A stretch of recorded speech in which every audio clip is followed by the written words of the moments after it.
बीवी से सुहबत करने पर कोई आसान इबादत अपने ऊपर लाजिम करना, इसका क्या हुक्म है। चुनांचे अगर किसी शख्स ने इस तरह कसम खाई कि अगर मैं बीवी से सुहबत करूं तो मेरे ऊपर 2 रकात नमाज पढ़ना या और कोई हल्की फुल्की इबादत करना लाजिम और ज़रूरी होगा, तो ऐसी सूरत में ईला का हुक्म नहीं होगा।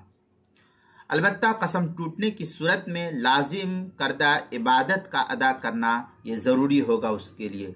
चुनांचे इस मसले को नकल किया बहिश्ती ज़ेवर हिस्सा अव्वल सफ़ा 539, जो कराची का छपा हुआ नुस्खा, उसके अंदर दुर मुख्तार में है बिखिलाफ़ फ़अला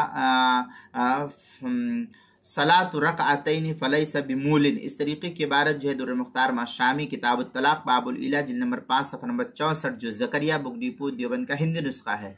आगे मजीद है वइन लजिमाहु बिलहनती लिस्सिहति नदर बिहिमा। इस तरीके की इबारत जो फतवा शामी किताबुल तलाक बाबुल इला जिल्द नंबर 5 सफ़ा नंबर 64, जो ज़करिया बुक डिपो देवबंद का हिंदी नुस्खा, उसके अंदर किताबुल मसाइल 5वीं जिल्द सफ़ा 200 सफ़ा 352 और 353 पर भी इसको नकल किया गया है।